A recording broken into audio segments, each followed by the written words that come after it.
স্বাগত বন্ধুরা, বিশ্ব বাংলা নিউজের মধ্যপ্রাচ্যের গুরুত্বপূর্ণ সংবাদে।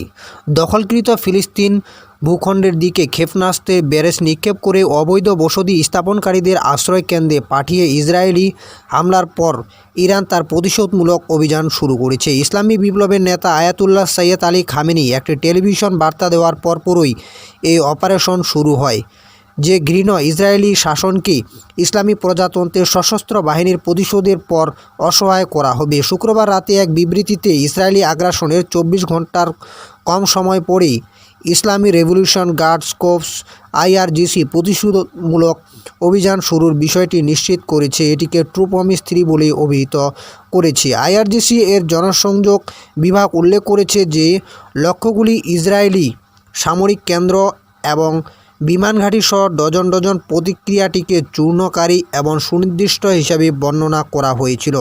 কর্পস ইরানি জাতির প্রতিরক্ষামূলক এবং আক্রমণাত্মক হাত হিসাবে তার ভূমিকায় পাল্টা স্ট্রাইক প্রদান করে। বিবৃতিতে উল্লেখ করা হয়েছে, প্রতিশোধ নেওয়া হয়েছিল ঐশ্বরিক শক্তি নেতার বিজ্ঞ নির্দেশনা এবং মহৎ ইরানি জনগণের ঐক্যবদ্ধ দাবি ও সমর্থনের ওপর নির্ভর করে। বিবৃতিতে আরও বলা হয়েছে, রক্তপিপাসু ও শিশু হত্যাকারী ইহুদিবাসী সন্ত্রাসী শাসনের অনুপ্রবেশ ও আক্রমণাত্মক কর্মকাণ্ডের জবাবে এটি হয়েছে। বিবৃতিতে আরও উল্লেখ করা হয়েছে, ঈদ আল গাদিরের আশীর্বাদপূর্ণ উপলক্ষের সাথে মিল রেখে ইয়া আলী ইবনে আবি তালিব কোড নামের অধীনে অভিযান চালানো হয়েছিল। এটি আরও যোগ করেছে যে অপারেশনের আরও বিশদ পরবর্তী বিবৃতিতে জনসাধারণের কাছে জানানো হবে। সোশ্যাল মিডিয়াতে প্রচারিত ভিডিওগুলি ইসরায়েলি মিডিয়া সূত্র থেকে জানা গেছে, ইরানি ক্ষেপণাস্ত্রগুলি দখলকৃত অঞ্চলের মধ্যে তাদের লক্ষ্যবস্তুতে আঘাত হানতে ইসরায়েলি প্রতিরক্ষা ব্যবস্থার একাধিক স্তরে প্রবেশ করেছে। ইসরায়েলি মিডিয়া পশ্চিম গ্যালানি এবং সেন্ট্রাল গ্যালানি, সেফেদ এবং এর আশেপাশের এলাকায় উচ্চ গ্যালানি অধিকৃত আল কুদসের পশ্চিম হাইফা এবং তেল আবিব সহ একাধিক জায়গায় সাইরেন জানিয়েছে।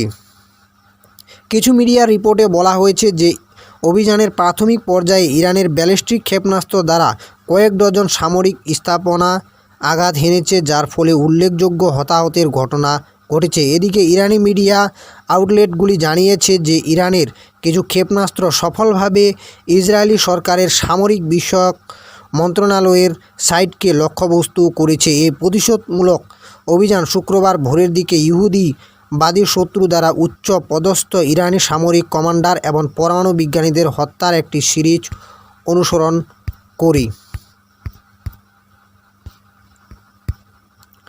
ওদিকে ইরানি পারমাণবিক স্থাপনায় ইসরায়েলি বোমাবর্ষণ, তেল আবিবের ইরানের ক্ষেপণাস্ত্র হামলা যথেষ্ট বৃদ্ধি থামার সময় শান্তি ও কূটনীতিকে প্রাধান্য দিতে হবে, ইউএন সেক্রেটারি অ্যান্তনিও গুতেরেস বলেছেন। ওদিকে ইসরায়েলি হামলায় এ পর্যন্ত 78 জন ইরানি নিহত এবং 320 জন আহত হয়েছে। ওদিকে commander in chief Ayatollah Syed Ali খামেনির আদেশে মেজর জেনারেল আমির হাতামিকে ইসলামী প্রজাতন্ত্র ইরানের সেনাবাহিনীর প্রধান কমান্ডার নিযুক্ত করা হয়েছে বলে জানা গেছে। মেজর জেনারেল আমির আলী হাজি জাদেহের শাহাদাতের পর Ayatollah Khamenei brigadier general Syed Majid মুসাবিকে আইআরজিসি এরোস্পেস ডিভিশনের কমান্ডার হিসেবেও নিযুক্ত করেছেন ইরান। ওদিকে তুর্কি পররাষ্ট্রমন্ত্রী হাকান ফিদান শনিবার তার আজারবাইজানি এবং মিশরীয় প্রতিপক্ষের সাথে ইরানের উপর ইসরায়েলি হামলা নিয়ে আলোচনা করেছেন। তুর্কির কূটনৈতিক সূত্র জানিয়েছে, ফিদান আজারবাইজানীয় পররাষ্ট্রমন্ত্রী জেহুন বাইরামভ এবং মিশরের পররাষ্ট্রমন্ত্রী বদর আবদেল্লাতির সাথে ফোনে কথা বলেছেন এবং অন্যান্য আঞ্চলিক উন্নয়ন নিয়েও আলোচনা করেছেন। শুক্রবার ভোরবেলায় ইসরায়েলি বাহিনী ইরানে আক্রমণ করে পারমাণবিক ও ক্ষেপণাস্ত্র স্থাপনায় আঘাত করে শীর্ষ সামরিক কমান্ডার সহ বেশ কিছু লোককে আহত এবং নিহত করে। রিপোর্ট অনুযায়ী ইরান ইসরায়েল জুড়ে বেশ কয়েকটি এলাকা লক্ষ্য করে ব্যালিস্টিক ক্ষেপণাস্ত্র নিয়ে প্রতিক্রিয়া জানায়। এতে 3 জন ইসরায়েলি নিহত এবং 170 জনেরও বেশি আহত হয়।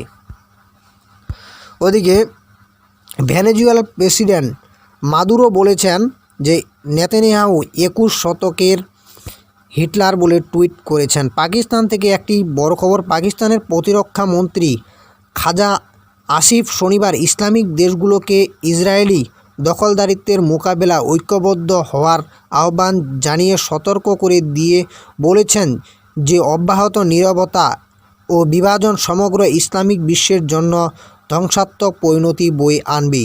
একটি সংসদীয় অধিবেশন চলাকালীন আসিফ জোর দিয়েছিলেন যে ইসরায়েলি আগ্রাসনের মোকাবেলায় ইরান একা নয়। সতর্ক করে দিয়েছিলেন যে ইসরায়েল ইতিমধ্যে ইয়েমেন ও ফিলিস্তিনকেও লক্ষ্যবস্তু করেছে। আমরা যদি আজ নীরব থাকি এবং বিচ্ছিন্ন থাকি তবে অবশেষে সবাইকে লক্ষ্যবস্তু করা হবে। তিনি অর্গানাইজেশন অব ইসলামিক কোঅপারেশন OIC-কে একটি জরুরি সভা করার এবং ইসরায়েলি দখলদারিত্বের ক্রমবর্ধমান শত্রুতার বিরুদ্ধে একটি ঐক্যবদ্ধ অবস্থান গ্রহণ করার আহ্বান জানিয়েছেন।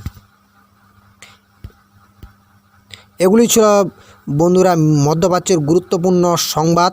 সঙ্গে থাকার জন্য ধন্যবাদ এবং চ্যানেলটি সাবস্ক্রাইব করতে নিশ্চয়ই ভুলবেন না।